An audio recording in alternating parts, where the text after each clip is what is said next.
15 women have accused him of sexual assault. We've heard about the Stormy Daniels story, that he allegedly paid $130,000. You really did, and you were like, I heard you coming on the show, and I was like, yeah, I'm joining the show. She was like, did they give you car stipend? Imagine waking up to discover your name splashed across every major headline, your social media channels bombarded with threats and defenses, and your career hanging in the balance. That's exactly what happened to legal commentator Sunny Hostin when her off-the-cuff remarks about Melania Trump suddenly spiraled into a $100 million defamation lawsuit. In a world where daytime talk shows thrive on spirited debates and provocative takes, no one ever expected those few minutes of speculation to trigger an international firestorm. Yet, almost overnight, Sunny's life changed forever.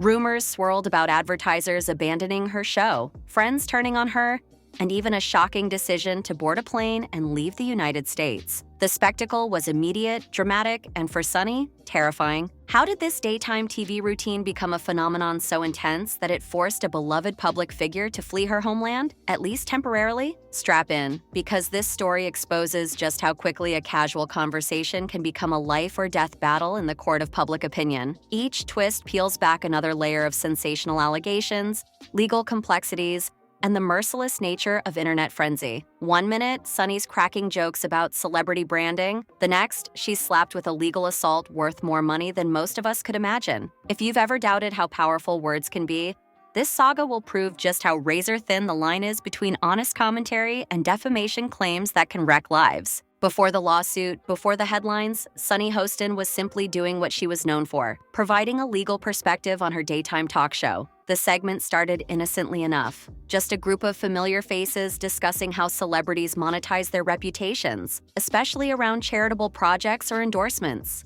Influencers, politicians, and reality TV stars were all part of the mix. Everyone on that stage had tackled prickly topics before, but usually the tension ended once the cameras went off. Then Melania Trump's name arose in the conversation. The panel began analyzing how high-profile figures often present themselves as philanthropic icons, but run the risk of legal scrutiny if their claims prove shaky.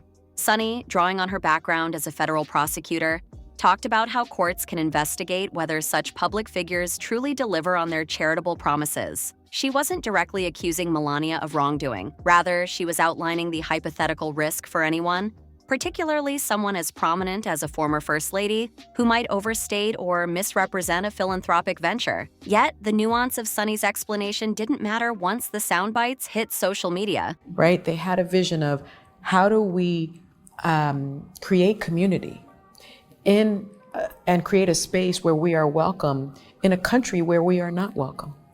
And I think that was the goal. Has been the goal, and they have really maintained that goal. Almost immediately, supporters of Melania Trump interpreted the remarks as more than mere hypotheticals. To them, Sunny was publicly casting doubt on Melania's honesty or painting her as someone potentially engaged in fraudulent behavior. Within hours, Cancel Sunny started trending on social platforms, with critics labeling her commentary reckless, defamatory, and unfair. Those who typically tuned in to daytime TV for chatter about pop culture found themselves glued to an unfolding crisis. The turning point came when Melania's lawyers issued a scathing statement calling Sunny's remarks a baseless personal attack. This was accompanied by a threat that few took lightly, a defamation lawsuit. Suddenly, it felt like every gossip site and entertainment news outlet in the country had a new headline: Sunny Hostin versus Melania Trump, a $100 million showdown. The talk show's producers were caught off guard, scrambling to figure out how what they saw as a benign conversation could explode into such high stakes. But that wasn't the whole story. Things turned from tense to downright apocalyptic when Melania Trump's legal team moved forward with an official suit demanding a jaw-dropping $100 million in damages. Few lawsuits in the entertainment sector carry a headline figure this immense. For context, even the most notorious celebrity defamation cases rarely hit that level. Industry insiders speculated it was a strategic move, meant to terrify the network and demonstrate that Melania was not to be trifled with. The sheer number, $100 million, triggered mass fascination. Late-night hosts joked about the astronomical figure, but behind the scenes there was a very real sense of alarm. Could Sunny actually be on the hook for that kind of money if she lost? Would the network cut her loose to protect itself?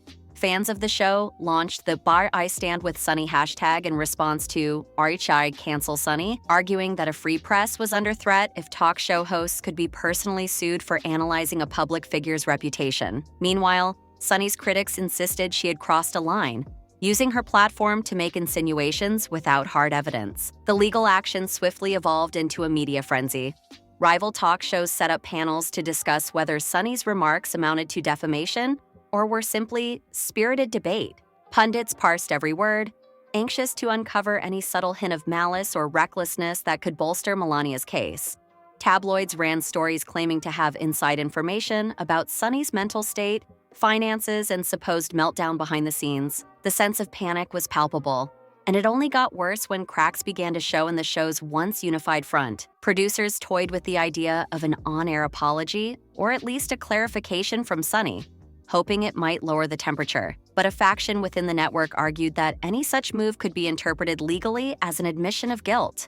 Tensions rose and rumors circulated that if the show's liability insurance didn't cover defamation, Sunny might personally face financial ruin. It was the kind of high-stakes drama that seemed plucked from a Hollywood script, except it was playing out in real time, on live television, and through endless social media debates. But that wasn't the whole story. While the headlines shouted about big numbers, Sunny's personal life was under siege.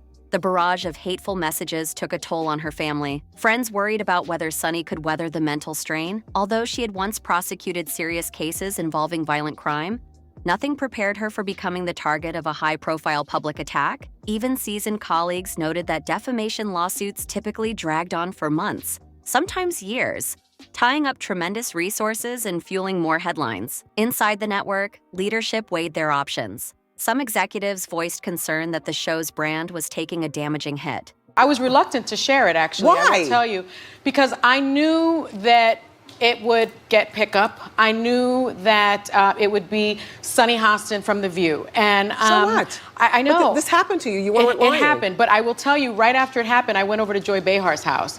And she said, "What's wrong with you? You're not your usual self." And I told her, and she said, "We're talking about this on the show." Others insisted that if they backed down in the face of what they perceived as a public figure using a lawsuit as intimidation, it might set a troubling precedent. A rumor even circulated that top brass was considering removing Sunny from her hosting duties until the dust settled. No one wanted to be the next lightning rod for a $100 million lawsuit. On set, the atmosphere grew unbearably tense. Sunny's co-hosts attempted to maintain their usual chemistry, but conversations were plagued by the fear that any offhand remark could spark yet another legal fiasco. Some started self-censoring, steering clear of controversial topics. Others whispered that Sunny needed to stand her ground and that appeasement would only embolden more lawsuits against talk show personalities. By this point, the swirling rumor mill included everything from Sunny's contract being canceled to her receiving quiet support from a powerful figure behind the scenes. Then came the biggest shock to date. Credible sources started reporting that Sunny was planning to leave the country. Initially, people dismissed it as tabloid nonsense, but all those rumors took on a new life when she was conspicuously absent from several shows in a row.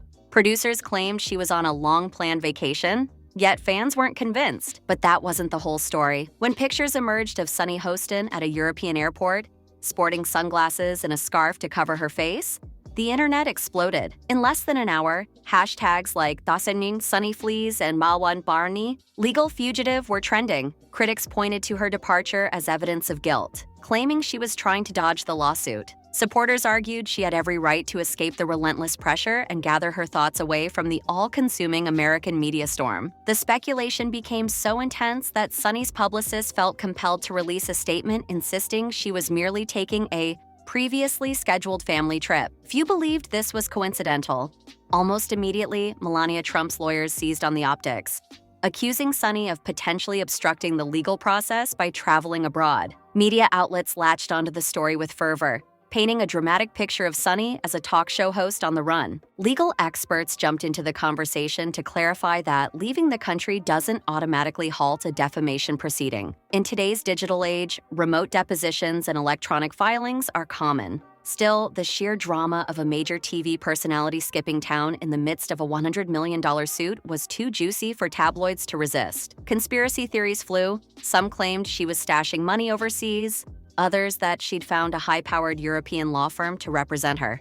A few even speculated she might be filming a behind-the-scenes documentary of her ordeal. But that wasn't the whole story. Even as Sunny lay low in Europe, or wherever she was, fellow celebrities couldn't resist weighing in. Joy Behar, longtime co-host and friend, expressed cautious support, emphasizing Sunny's valuable perspectives on legal issues while avoiding direct comments on the lawsuit. Meghan McCain, a former panelist, posted a cryptic tweet, "Words have consequences. Always get your facts straight." Some interpreted it as condemnation, others as a generic cautionary message. Kim Kardashian, who had dipped into the legal world with her advocacy for prison reform, released a statement about the responsibility of media personalities to ensure they're not misleading viewers, igniting yet more debates. Megyn Kelly reminded her audience that defamation law sets a high bar for public figures, but also that talk shows are not immune from legal repercussions if they recklessly spread false information. Social media turned into a battleground. Stand with Sunny supporters pointed out that if celebrities could sue every time a public commentator questioned their reputation, the very concept of open debate would be stifled. On the flip side, Cancel Sunny loyalists declared that her statements about Melania represented the worst of daytime TV. He taught me, all the mathematical tables, and by the time I got into third grade, the teacher said, "She's just passed all the standardized tests up to 12th grade. We've got to move her out." So I moved. They found a place for me in Manhattan. Invoking big names just for clicks, allegedly without sufficient proof. Every new pundit, quote, or rumor only fanned the flames, turning the fiasco into a 24/7 phenomenon.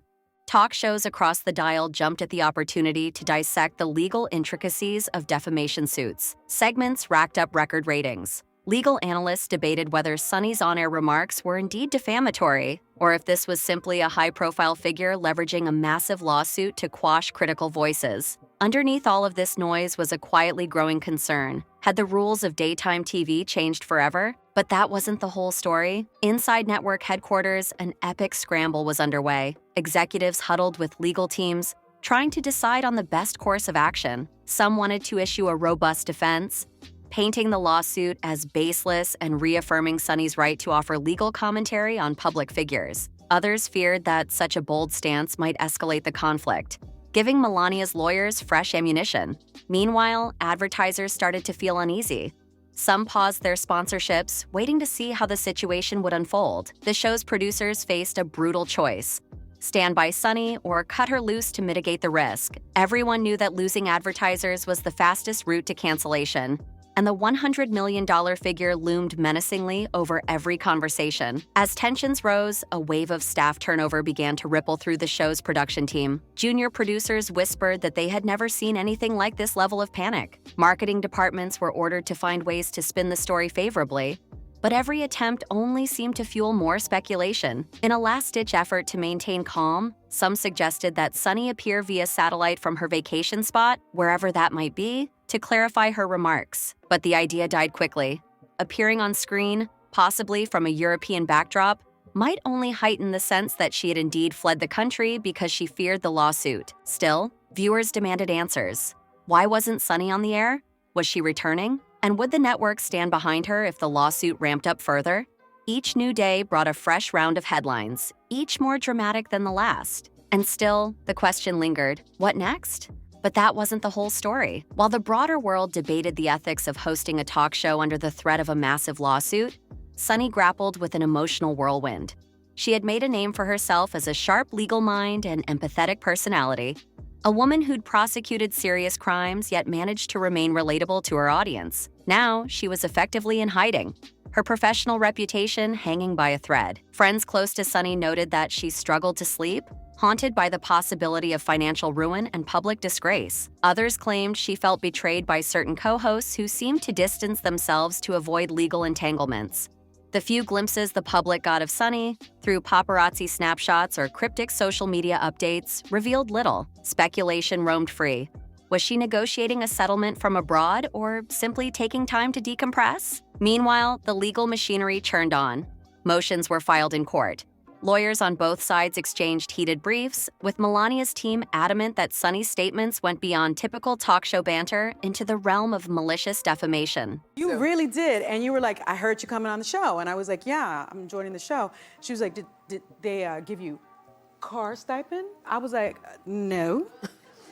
Did they give you this? I was like, no. I was like, let me get my deal sheet out. And you basically went over your salary for the entire time you were there. And you also gave me Jenny McCarthy's salary. The network's lawyers, in turn, argued that the commentary was standard opinion about a well-known public figure. Word on the street was that if a settlement emerged, it might involve some form of apology or financial payout, but not anywhere near $100 million. That headline-grabbing number many believed was more intimidation tactic than realistic figure. But that wasn't the whole story. In the weeks that followed, public sentiment began to shift, as it often does once the initial shock wears off. Some viewers who had initially been disgusted by Sunny's alleged slander started to question whether the lawsuit was truly about justice or more about suppressing critical voices. Others remained firmly in the Namar cancel Sunny camp, believing she had weaponized her platform without proof. Rival talk shows jumped on the drama to boost their own ratings, hosting nightly panels of attorneys who debated the intricacies of defamation law. The potential chilling effect loomed large. Would commentators now think twice before critiquing powerful figures? If Sunny, an experienced legal mind, could fall into this trap, was anyone safe? Yet, for all the strife, a surprising undercurrent of support began to rise for Sunny. Journalists championed her right to question a public figure's philanthropic claims. Freedom of speech advocates and some political commentators stood behind her, pointing out that the role of the press is to question, investigate, and occasionally speculate, especially about those who wield significant influence. As the furor raged, the show struggled to maintain normalcy. Ratings took unpredictable turns, soaring one day when something new broke in the lawsuit, plummeting the next when viewers grew tired of hearing the same debates.